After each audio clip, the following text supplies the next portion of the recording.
All right, so we're ready to get started here. Good morning, everyone. My name is Erin Dobbelsteyn. I'm a Schulich Fellow here at the law school, a PhD candidate at the University of Ottawa in the Faculty of Law, and a MELAW Research Associate. And it's my great pleasure to be moderating this second panel today, Mining the Deep Seabed, Some Considerations. So we have an excellent panel here of exceptional researchers and thinkers who are going to speak to us about a range of the conceptual, theoretical, and legal challenges associated with, as someone very wise yesterday said, a political hot potato, mining for rare minerals from the ocean floor. So these considerations include deep seabed mining's potential role in the renewable energy transition, its impact on vulnerable marine ecosystems and small island developing nations, the participation of various stakeholders in the governance of seabed mining, and the incorporation of environmental factors into financial valuation of seabed minerals. The panelists will explore these issues from a range of perspectives, including environmental justice and TWAIL, deliberative democracy and the principle of the common heritage of humankind, and the overlapping legal regimes governing mining beyond national jurisdiction. So each panelist will speak for around 10 minutes, as we know, and then we'll have the remainder of our time together for questions and discussion. And I think it's great because there's this connection between our first panel as well and this one here now. So let me start by introducing our first panelist. Dr. Tony George Puthucherril is a professor of law at the O.P. Jindal Global School of Law in India and a senior research fellow with the International Ocean Institute in Canada. He holds a PhD in sea level rise, integrated coastal zone management, and coastal law from Dalhousie University. So Dr. Puthucherril, I welcome you up to the podium. Thank you very much. First of all, let me thank you. So, good morning, ladies and gentlemen, and distinguished faculty members. It is indeed a great honor to be here today at this conference that has been organized to actually commemorate the 50th anniversary of the Marine and Environmental Law Program. Okay. Yeah, thank you. Sorry for that. Yes, so it's a great honor and a privilege to be here as part of this conference organized to commemorate the 50th year of the Marine and Environmental Law Program. And it goes without saying that the Marine and Environmental Law Institute has actually left an indelible imprint by playing a very important role in creating an epistemic community of ocean leaders. And these ocean leaders are not only based in Canada but in other parts of the world. And I think MELAW has grown over the years beyond its bricks and mortars to become a true institute of a global think tank on ocean and environmental law, and it influences legal minds. The MELAW is truly a beacon of scholarship in marine and environmental law, not only in Canada but in other parts of the world. And I have been indeed very lucky to be part of this institution, and most of the professors at MELAW, they have played a very important part in my scholarly growth. Professor Aldo, Professor David Van der Zwag, Moira McConnell, Diana Ginn, Michael Deuterbide, Philip Saunders, and of course finally Professor Sarasek. And at this moment I fondly think of, I remember Professor Maynard Dowell. He was also one of my co-supervisors, and more importantly, I had the good fortune of actually co-authoring one of his last papers. Yes, so now I'll come to my presentation, and the topic, as you can see here, is TWAIL approaches to mining at 20,000 leagues under the sea. Now, one league is, I think, about 80 kilometers, and I took this title from, of course, Jules Verne's famous classic. So apparently, of course, when you multiply it, it comes to about 80,000 kilometers, which is twice the circumference of the Earth. But the fundamental idea here is you're trying to mine the abyss. And I actually saw this movie. It was actually a 1950s vintage movie, and I saw this movie when I was 10 years old. And honestly, I couldn't understand a single word of what was going on as a 10-year-old kid. But two things caught my attention, my imagination. One was Captain Nemo, the name. And the second important thing is Nautilus, the submarine. So those two things have been in the back of my memory, and it continues to haunt me. So essentially, the Nautilus has become a very popular name because Nautilus is the name of a Canadian company which is actually mined in the territorial waters off the coast of Papua New Guinea in the Bismarck Sea. And of course, the company fortunately it went into bankruptcy, and of course, it couldn't continue with the operations. So essentially, I must also say that as part of my participation in this conference, Professor Saira Sek has advised me to write a paper. So this is my mandate, and this is what has actually brought me to this conference. So what I will be doing is, over the next 12 minutes, I'll basically be speaking about what I propose to do in my paper. Okay, so that is basically what I'm going to do for the next 10-15 minutes. But before I get into the details of what I am planning to do in my paper, I think a caveat is in order, because as you know, the UNCLOS, it's called the Constitution of the Oceans. It's one of the most important multilateral environmental law treaties, and it has got 320 articles. Now, out of these 320 articles, nearly 58 articles in Part 11, they deal with the area of the seabed. Okay, and more importantly, UNCLOS has got 9 annexes, out of which 2 annexes are also devoted to the issue of deep seabed mining in the area. So this just gives you an indication as to the nature of the beast that we 3 are trying to domesticate. So it's a very complex issue. So what I'll be doing today is I'll focus primarily on the context of my paper. So why is this paper very important? And then I'll give a few words on TWAIL. The previous speakers in the previous session, they have actually articulated some fundamental, they've actually underscored the importance of TWAIL. So that gives me a good entry point into TWAIL. And then I'll conclude with some of my thoughts on the common heritage of humankind principle and the threats it faces. And I believe very strongly that the common heritage of humankind principle is a beacon light that ensures parity between the global north and the global south. The previous speaker was talking about developing countries and developed countries.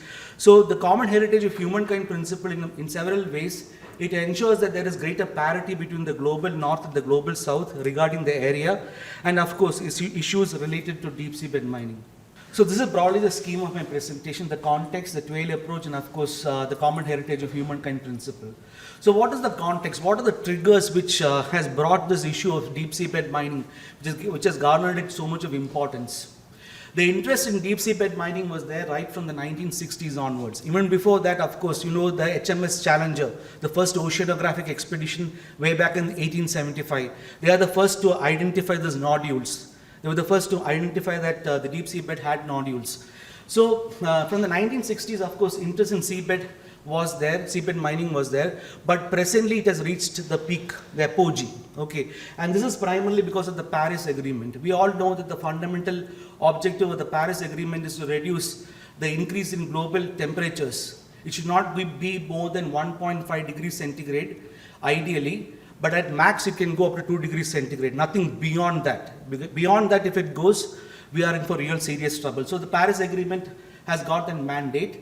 And if we are to achieve the objectives in the Paris Agreement, it becomes extremely important that we have to transition from this fossil-based, fuel-based economy to a green economy.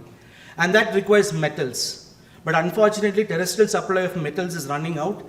And because of that particular factor, we have to actually mine the deep sea bed. So that is reason number 1. Okay. And then of course we have Nauru. Nauru is a small island developing state, and it has been at the forefront of all these mining efforts. So Nauru has actually triggered something called the 2-year rule, which is actually there in the implementation agreement. And basically this compels the International Seabed Authority to actually create rules. And in all probability, by July of this year, we may have the exploitation regulations in place. And of course, in April of this year, the US President Donald Trump has passed an executive order. And that has also created more problems. That has also actually articulated or brought the spotlight on the issue of deep seabed mining. So essentially, these are some of the reasons which actually have highlighted the importance of this topic. Now, I'll go to the next slide. So when you talk about seabed mining, deep seabed mining, we have to consider deep seabed mining in the context of the health, overall ocean health. And we all know that ocean health is in a state of emergency. Now 80% of wastewater that is discharged into the oceans, it goes untreated. Nearly 8 to 10 million tons of plastic, it enters the oceans every year. And we have something called the Pacific Garbage Patch, which I understand is more than 3 times the size of France. Okay, and we have 5 such garbage patches in the different seas across the world. So by 2050, it is said that plastic will outweigh all the fish in the oceans. And of course, this is the overall ocean health, state of the ocean health. In addition to that, we have the problem of ocean acidification. Oceans are increasingly turning acidic. Okay, and then we have the problem of thermal expansion of the oceans and of course sea level rise. So the $1 million question is, do we allow deep seabed mining, or do we adopt a precautionary approach and go in for a moratorium as far as deep seabed mining is concerned? So these two issues, the triggers as well as the overall context of the ocean health, that sets out the basic platform for my research. Now I come to the second part of my paper, second part of my presentation, that is TWAIL. So we have heard about TWAIL in the previous session. So what is TWAIL? TWAIL is it's an acronym for Third World Approaches to International Law. Basically, it is an alternative method to understand the true nature of international law, trying to unlock the or understand the discriminatory overtones of international law that primarily work against the interests of the third world. We all know that international law, the modern avatar of international law, it originated courtesy of the Treaty of Westphalia in 1648. From then onwards, international law has become primarily an European construct. Okay, and this international, the evolution of international law has practically ignored what has been happening in third world countries or in other civilizations. I'll give you an example with regard to water law, international water law. We have the Treaty of Meselim, that is one of the first water law treaties entered into between two Mesopotamian states 2,500 years ago, the Treaty of Meselim. And that treaty contains several important principles which are relevant even today. But apart from that, of course, other cultures have also had their own principles with regard to usage of water, with regard to how water has to be used. But none of these find reflection as far as the UN Watercourses Convention is concerned. The UN Watercourses Convention was adopted in 1997, and it represents the so-called customary international law. But essentially what I'm trying to tell you is that because of the fact that it is not reflecting of other cultures, what has happened is that it's got very poor ratifications.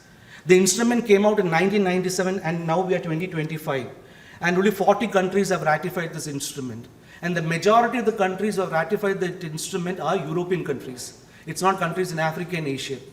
So what we find, some countries in Africa have ratified it, but majority of the countries are, of course, European countries. So what I'm trying to tell you here is that international law, at certain times, the evolution of international law has not taken into consideration other cultures, other legal cultures. And because of that, actually leads to more discrimination. So TWAIL essentially seeks to unlock these discriminatory overtones in international law. But of course, TWAIL has moved beyond that. So what I'm saying is about the traditional understanding of TWAIL, where it's like a face-off between the developed or the global exploitative north, and of course we have the global exploited global south. Well, so it's a face-off between these two. Now apart from that, TWAIL has actually matured. Now it is more concerned with ideas of environmental justice. We know that the environmental justice movement began in the United States. We have Rachel Carson's Silent Spring, and of course all those other things which brought out how marginalized communities were being used to dump garbage. Okay, so all those problems are there. So essentially now TWAIL is moving towards the ideas of environmental justice, and TWAIL seeks to bring in not only the disadvantaged in the global south, but more importantly the disadvantaged in the global north as well. It's trying to create a sort of linkages between the disadvantaged in the global north and the disadvantaged in the global south. So that is the idea of TWAIL, and of course because it resonates concepts of environmental justice, I'll be relying on TWAIL approach. Okay. And then finally I come to my third part of my paper, that is the freedom of high seas versus common heritage of mankind. Like I said earlier, the international legal regime on deep sea bed mining, it began way back in the 1960s. And that was a time when we had the principle of freedom of the high seas. So so anybody could actually, any country could potentially go and mine the deep sea bed. That was a legal principle that was governing in the 1960s. And that was a time when we had the Cold War between Russia, of course, Soviet Russia and the United States. So United States wanted to protect their interests, and so President Lyndon Johnson brought out this idea of the common heritage of mankind, of humankind, way back in 1966. 1 year later, we have the scintillating speech by Arvind Pardo, and that actually entrenched this idea of common heritage of humankind. So essentially, from then onwards, what we find is that we find the principle of common heritage of mankind has been very central to part 11 of UNCLOS, which deals with the area. Okay, so these are some of the provisions in UNCLOS which actually articulates or gives more flesh to the concept of the common heritage of humankind. Now what has happened is that, like I mentioned earlier, we have this, the US President has brought out this executive order. Now essentially what it seeks to do is, it seeks to not only allow US entities to mine the continental shelf within US waters, but more importantly, it also permits US entities to mine beyond US continental shelf. In other words, they can start mining the area. And this raises a lot of questions of environmental justice, because essentially what the US is now doing is, it is trying to replace the common heritage of mankind, humankind, with the idea of freedom of the high seas. And that reeks of environmental injustice. Okay, it raises severe questions of environmental injustice. So essentially this is what I'll be doing in my paper. Of course, I'll be dealing with other issues as well. Because of paucity of time, I will stop here. And I'll take questions. If you have any questions after the other speakers have had the time, I'll take the questions. So once again, I want to express thanks to all my professors here, and more importantly to Professor Sarah Sek, who has been so kind enough to invite me and giving me this opportunity and platform to share my thoughts. Thank you very much.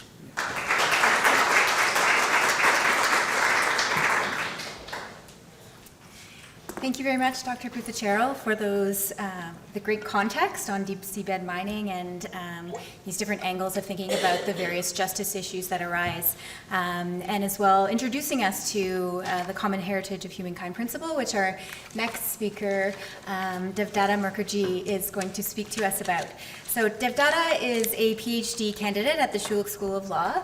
She previously worked as a legal officer with the Asian African Legal Consultative Organization for more than 5 years, and was a Nippon Foundation Fellow at the International Tribunal for Law of the Sea in 2022-2023. And as most of you know from the introductions this morning, Devdatta has also been instrumental and done such a fantastic job in organizing and bringing this conference to fruition. So thank you to Devdatta, and I welcome you to the podium. Thank you very much for those kind words of introduction, Erin. I have had excellent guidance from Professor Sek and Laurie. So I'll just take up the baton from where Tony left it. And today the topic is, to mine or not to mine is not the only question. And I'll delve into the deliberative democracy, or the dearth thereof, in deep seabed mining. So it has been a decade now that the International Seabed Authority has been developing rules, regulations, and procedures to govern the commercial exploitation of seabed minerals. The transformation of a much deferred possibility to an operational industry appeared to be a reality, appeared to be imminent with the invocation of the 2-year rule by Nauru in 2021. Although the deadline has been missed, it is actually not of huge consequence as per the rules, and thereafter whatever guidelines, the different formats thereof, the ISA has been coming up with, has fallen short on the count of environmental concerns and environmental standards. I want to talk about that, particularly from the participatory dimension thereof. So as Tony explained, that there is a moratorium in place, and there are currently 33 states who have taken positions against deep sea mining in international waters. Now, there are several arguments against mining the deep seabed. Ecological repercussions of scraping the seafloor to suck up polymetallic nodules, or to strip the cobalt-rich ferromanganese crusts from the sea mounds, or extracting the polymetallic sulfides is still being researched, but there is considerable evidence that ecological harms might ensue from that, and the ecosystems there in the deep seabed might even get wiped out. The idea of sponsorship by island states, which was based on the redistributionist ideals of the common heritage of mankind doctrine, is said to hold little promise of public revenue generation and is said to undermine developing country solidarity. One of the arguments in favor of deep seabed mining is the green energy transition aspiration. However, and I quote Adler here, who notes that regarding deep seabed mining's unlikely contribution to the green energy transition, the deep seabed mining is a multi-billion-dollar solution to problems that do not exist. At best, it is going to reflect a misunderstanding of global mineral supply chains that vastly overstates the scarcity of minerals and metals. At worst, they have been manufactured by pro-extraction interests as a way to commodify a global commons that has been legally recognized as the common heritage of humankind. Unfortunately, that is the fate that the so loftily conceived vision of common heritage of mankind has suffered. The praxis of common heritage of mankind, CHM, has failed to fulfill the prophecies of its birth, and the concept has now metamorphosed into an extractivist agenda. A quintessential third world doctrine, once conceived potentially as what Bedjawi calls the most fruitful representation of universal solidarity, has now arguably enabled the persistence of colonialism and failed to cater to environmental concerns. So clearly, there is a misalignment between reality and ideal in the process of implementing the principle of common heritage of mankind. However, its innate dynamism is not lost on the utopian thinkers of international law. For example, Michelson still wonders that there might be a willingness on the part of states to again readjust and reduce the emphasis on exploitation based on an enhanced global awareness and appreciation of environmental and ethical concerns. And such a shift would in fact be easier to reconcile with CHM's underlying values. There is not much qualm regarding the vision that was associated with the articulation of CHM. So the real issue at stake is not the possible conceptual scope, but the actualization of CHM has been such that the burden is effectively shifted to marginalized voices to seek goals that do not disturb the overarching seabed mining regime, notes Ranganathan. So I contend that an expansive conception of the principle of CHM could inspire new approaches to addressing the dearth of deliberative democracy, which delimits the scope of participation of various rights holders, which actually makes this doctrine, the praxis of this doctrine, non-inclusive. There are two aspects to it. First, it is important to create opportunities for marginalized voices that have been excluded from the conversation due to the history of colonization. Secondly, and even more importantly, it is crucial to contest the boundaries within which these voices are expected to frame their participation. As ideational backdrop, I refer to this article by Allott, who, writing in 1922, pondered upon the possibility to generate a fundamentally new international law of the sea through reconceiving of the theoretical basis of the law of the sea. It takes note of the flux in the phenomena. So like all social phenomena, the application of ideas to material reality is what constitutes law. And new conjunctures of material reality and new forms of social consciousness, for example, the identification of a third world, the re-identification of indigenous peoples, enters into the total social process. And I'd request you to focus on Principle 2 in particular, which talks about the systematic relationship of humanity to the sea is not merely a legal relationship of property, but rather a social relationship of participation. Some guidance can be sought from Habermas's theory of communicative action. Habermas, in his theory of communicative action, talks about deliberative democracy as the application of communicative action to public sphere. And such communicative action presupposes the existence of communicative rationality, which requires individuals to have clear, unfettered access to their own reasoning, possessing clear preference rankings and defendable rationales for their goals and values. So, for example, if we look at the moratorium to which 33 states have joined that bandwagon, the moratorium fails to question the framing of deep seabed mining in terms of competition and profit, and oppose it and contrast it with the indigenous leaders coming together in a wide global alliance to call for a total ban of deep seabed mining. We can see an example of that unfettered access to their own reasoning. So when the arguments have to be framed within a certain dimension, within certain bounds, that would, I argue, that would not actually further an effective participatory and deliberative democracy.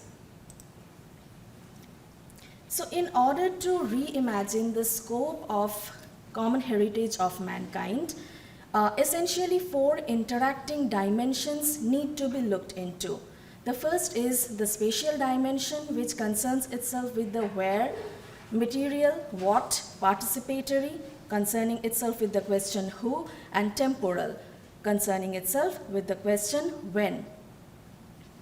What we have seen that in the huge corpus of literature that talks about common heritage of mankind, there is this obsession with the first 2 dimensions of common heritage of mankind, the spatial and the material. We see the space defined, we see the material urgently cherished and soliciting so much greed across the world, but we do not see much emphasis on the other 2 dimensions, although the participatory dimension has recently gained some traction in the emerging discourses. First is the talk about involvement of indigenous peoples and local communities, how free, prior and informed consent might play a role, how their recognized human rights under UNDRIP might be utilized, and how BBNJ agreement sets a novel good example. Also, there is this discourse on rights of nature and its application to the ocean realm under global ocean stewardship.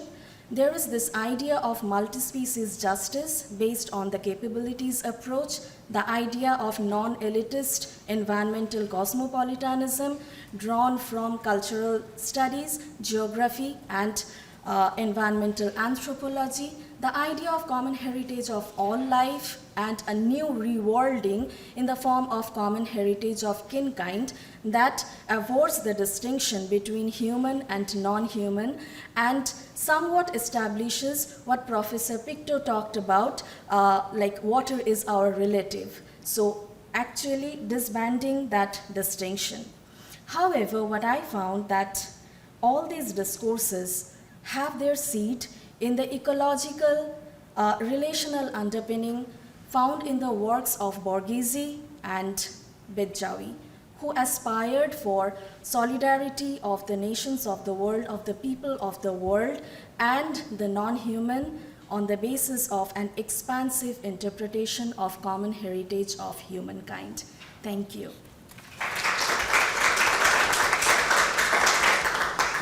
Thank you very much, Devdatta, for that rich exploration of your reimagination of the common heritage of humankind principle and the various ways we can think about including creating a more participatory and deliberative process for what is being proposed as a solution to many of the problems that have been created through colonization, and perhaps, if not, rethinking the process of how we go about addressing it could pose additional problems for all of humankind.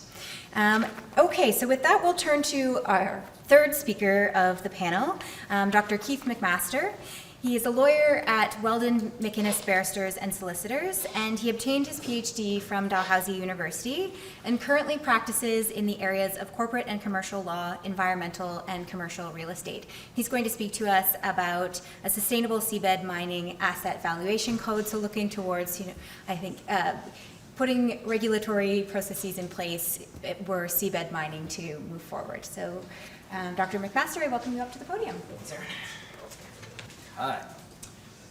So today I'm actually going to pivot a little bit. I will get into a little bit of evaluation techniques, but I'm going to pivot a little bit and talk about the Trump. We've heard a little bit about it already, the executive order, the law of the sea, and America's search for critical minerals. So when it comes to seabed mining law, we know that it's based upon the United Nations Convention on the Law of the Sea. However, the United States is not a signatory to the United Nations Convention on the Law of the Sea.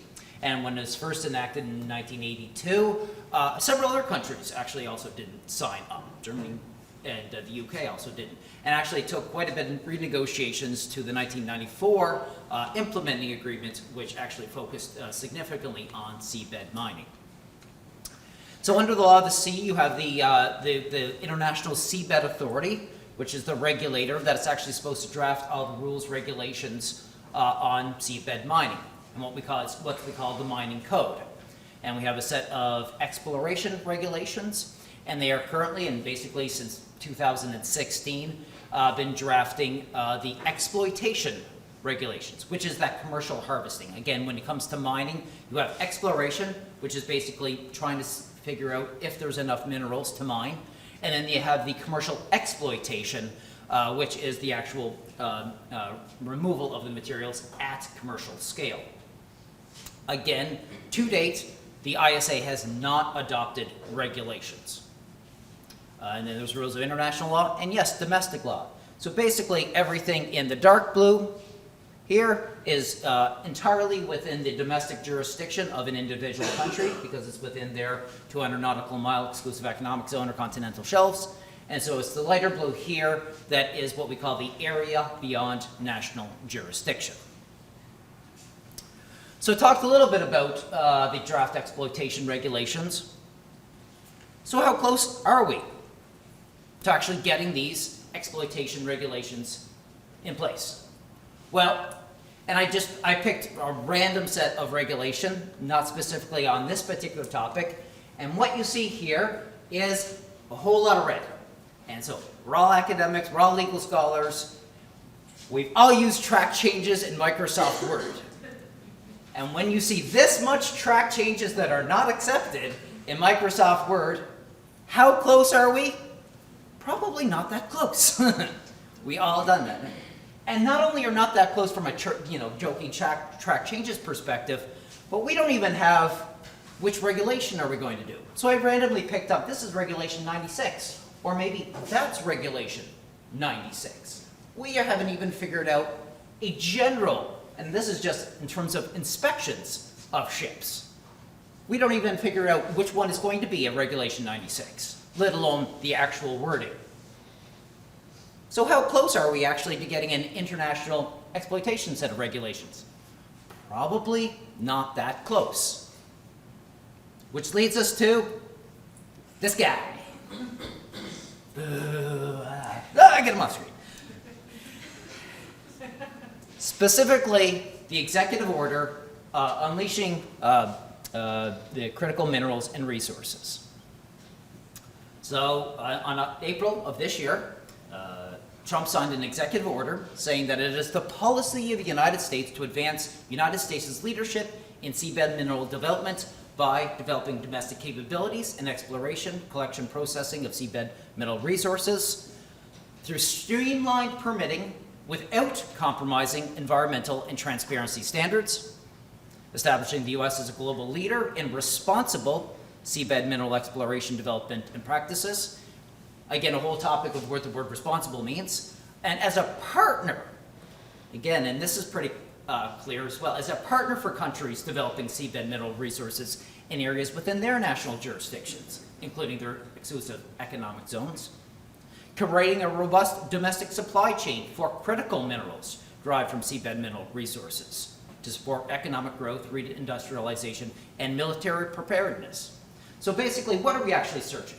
So what is on the seabed?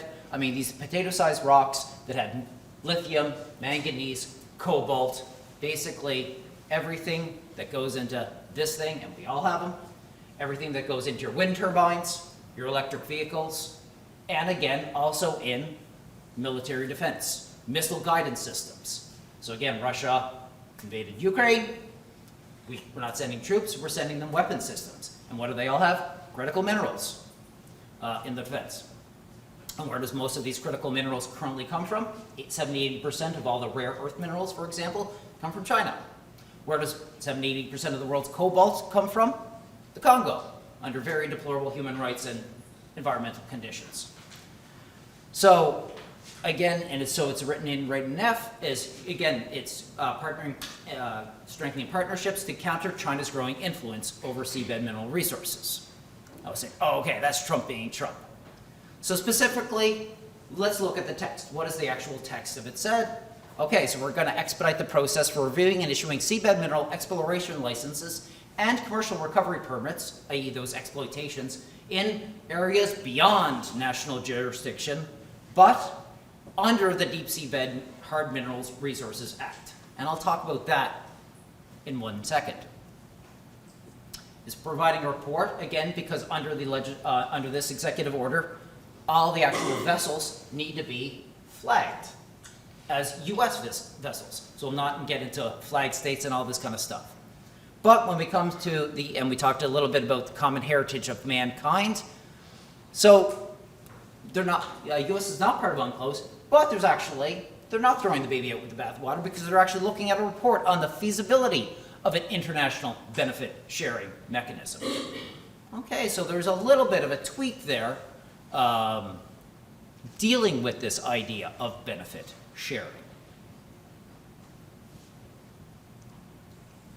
So yes, they are talking about legislation in areas beyond national jurisdiction. Oh my God, that's so terrible. Everybody says, oh my God, that's so terrible. It's Trump being Trump. So here's a great quote from it. It says, this act is a controversial push for domestic legislation to regulate United States mining operations in an international zone. That quote was written in 1980 and it had nothing to do with Trump.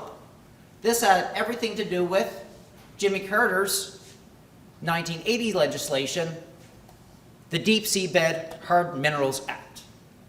So again, nothing that Trump actually did is new for the United States.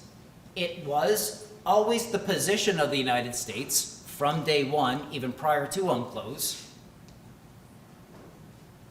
to either have an international regime or go it alone. So again, the 1980 legislation actually specifically details this in quite a significant amount of detail.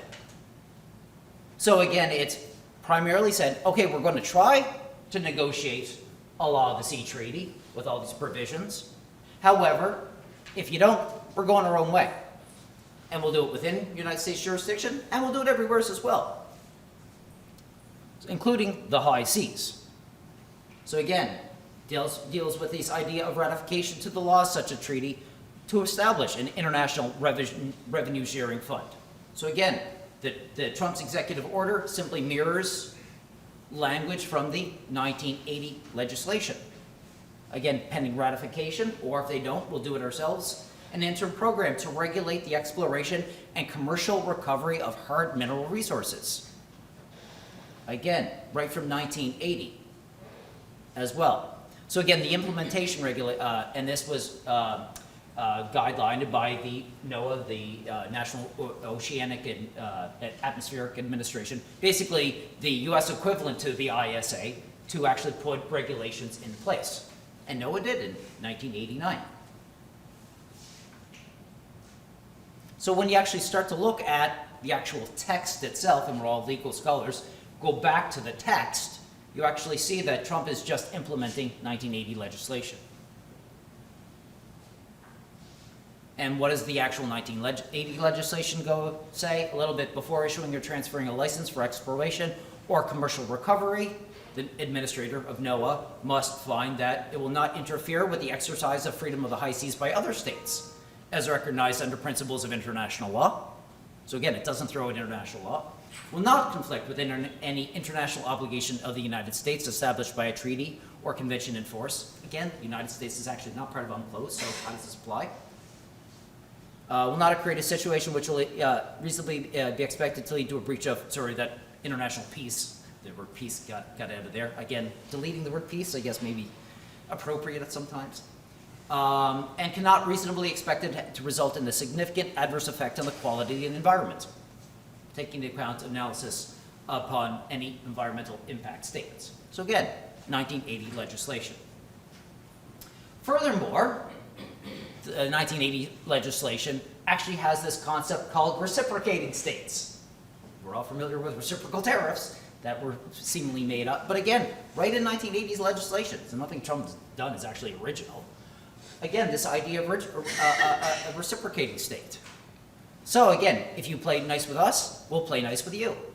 So again, in the back of your head, all of this is, I forgot to mention a country called NERU, which is, again, we mentioned the 2-year rule, and who has the contract with NERU? The metals company. So I'm going to skip the summary, because we're going to talk about the metals company. So we heard about Nautilus Minerals going back. Again, Nautilus Minerals became Deep Green, which then listed on the NASDAQ Stock Exchange, becoming the metals company. So it's a Canadian company, actually, Canadian parent company, now registered in the United States. So they've actually submitted to NOAA an application for a commercial recovery permit on a 25,000 square kilometers in the Clipperton Zone, which is the exact same contract they have with the ISA. So it's what they call the NORI-D. So again, in the interests of time, I'll skip this slide. Just know that there's a bunch of stuff in the background talking about environmental protection, equitable sharing, common heritage, and actually valuing the minerals to which we need to value. And what I want to key in here is this idea is that gross in situ metal values are not acceptable. And that's key because when you actually look at their most recent filings, they're saying, hey, we have a ton of this stuff out there. Everybody's saying there's a ton of this stuff out there. But it's all upon this idea of wet tons, which is gross in situ values, which is not allowed. But what I will end with, when it comes to TMC, are 2 filings. Again, saying, hey, we have all of these studies already done. We've had it since 2001, our regulation, our compliant application. Oh, and here's a quote, literally from last week, them saying, today, TMC is focusing on pursuing commercial production through the U.S. regulatory pathway under the Deep Seabed Hard Minerals Act, following the April 2025 submission of their exploration license onto NOAA. But this is key. The company does not believe that pursuing licenses and permits under the U.S. regulations nullifies its ISA commitments.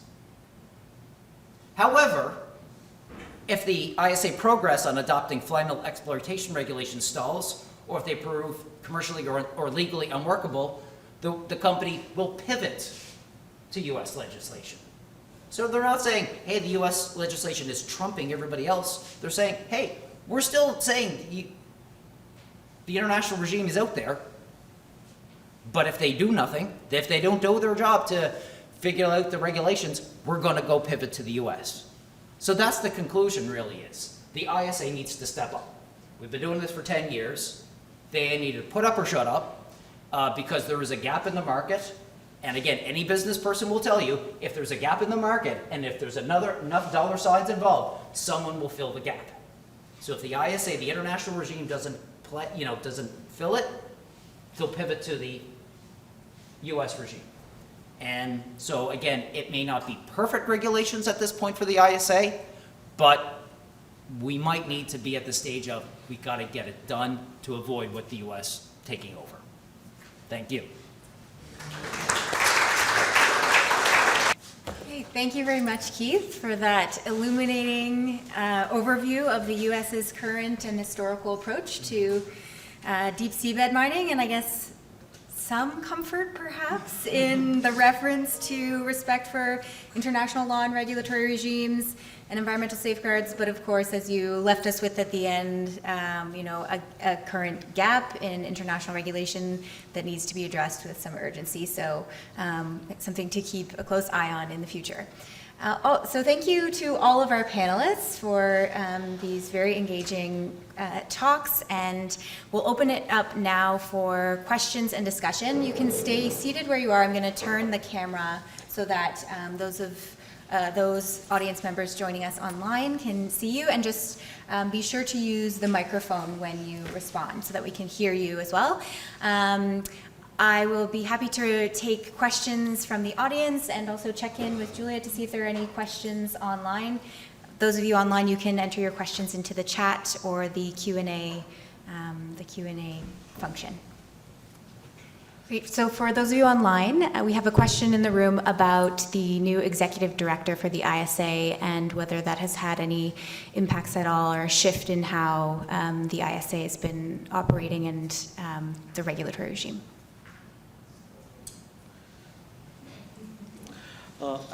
I'm not very sure whether she can actually operate. She's from Brazil, actually. I forgot her name, but the lady's from Brazil. The earlier Secretary General of the ISA was Michael Lodge. He was from UK. But the present Secretary General is actually from Brazil. I forgot her name. But, sorry? Leticia, correct, Leticia. She has actually brought out a statement severely condemning this US executive order, saying that it is actually entrenching on this, the existing regime. It seeks to upset the existing regime. So she has severely decried the existing, the executive order brought out by the United States. But apart from that, I'm not sure whether she can actually act in an independent manner, because that's the way the whole arrangement is, the administrative apparatus of the International Seabed Authority. One of the complaints, valid or not, against Michael Lodge was he was always a little too business focused and too business friendly, and some side again. So again, the shift seems to be a shift away from a more business focused executive director to a maybe a more holistic, taking into account many different factors. So it'll be interesting to see how it works, the next set of meeting, because again, there's a brand new set of regulations that just, plopped down. I pulled that slide from the January set, and there was more red ink, red tracking than ever before. We thought, hey, 2023 and 2020, oh, we're getting close, good. And then all of a sudden, January 2025, and all this, blows up again. I'm like, so how much is the executive can actually, rope everybody together and just put them together? That'll be a big job now that there's some actual urgency, and with Nero also pushing on the international sphere, it'll be interesting to see where she can go with that. Yeah, so with the moratorium in place and some prominence, some traction on the environmental concerns, it has been contended that Michael Lodge was sort of dislodged, and with the new Director General, so it is anticipated that the environmental concerns will gain better traction, and environmental impact assessments in particular, and looking at the track record of her work as well. Great. We have another question over here. Yes, I have a question for Dr. McMaster. Up until a few years ago, the U.S. Coast Guard and the Maritime Administration viewed the law of the sea as being binding customary law. They did not sign, but they viewed it as customary law. Yeah. Have you seen any change to that approach since the election of Donald Trump? Yeah, I mean, you're right. I mean, the approach, I mean, a lot of scholars, again, I haven't done pure research, but a lot of scholars said for the U.S. to have gotten involved, they would have had to ratify UNCLOS. And that's one of the reasons, actually, so prior to, I'll get back to your question. UK Seabed Resources had the license for Britain, and they were actually, UK Seabed was actually owned by Lockheed Martin. Again, the British, or the American, they knew they couldn't, through all of it. So Lockheed Martin actually sold their interests actually to Norway. So again, Norway's plowing ahead. So Norway is now involved both in the domestic sphere and the international sphere, because Lockheed Martin, everybody thought at the time that the U.S. to get involved would actually have to ratify it. So again, the U.S. companies pivoted out. But yeah, there's a definite change because TMC, the metals company, was a Canadian operation, but again, because of the executive order in the U.S. legislation, it has to be a U.S. flagged vessel. So TMC is now an American, has an American subsidiary to follow through the deep seabed. So it seems to be both following customary international. So they have an elbow to it, but that we're going our own way as well. And I guess the other thing that we're talking about is who's going to enforce it, and how would it be enforced? Where would it be enforced? Who's going to sue? So would, again, narrow suit? No, they're probably going to actually be reciprocating state because they got TMC. They're probably going to make some, so they probably wouldn't enforce it. Would another state, again, they're not part of UNCLOS. Could you sue under the UNCLOS regime? Probably not. Any other international courts? The U.S. doesn't really play, in all the international system. So how would that be? So the deep seabed, would they have to sue in the district courts of the United States? And who would sue? Would it be the ISA as a party? How would you actually enforce, and what kind of international law, and who would be the parties to all of this? Those are some of the questions that we're still trying to figure out of all this kind of stuff. Yeah, it's an interesting question. Anybody else wants to weigh in? Great, thank you. I think we have time for probably one more question.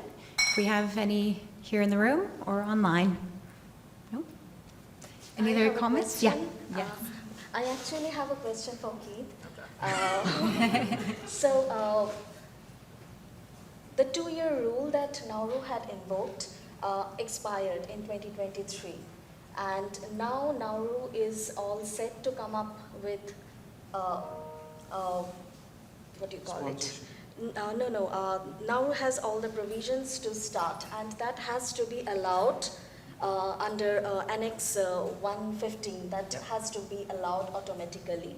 But the issue is, if that is started and raises environmental concerns, the member states of ISA might go to the UNCLOS dispute settlement mechanism.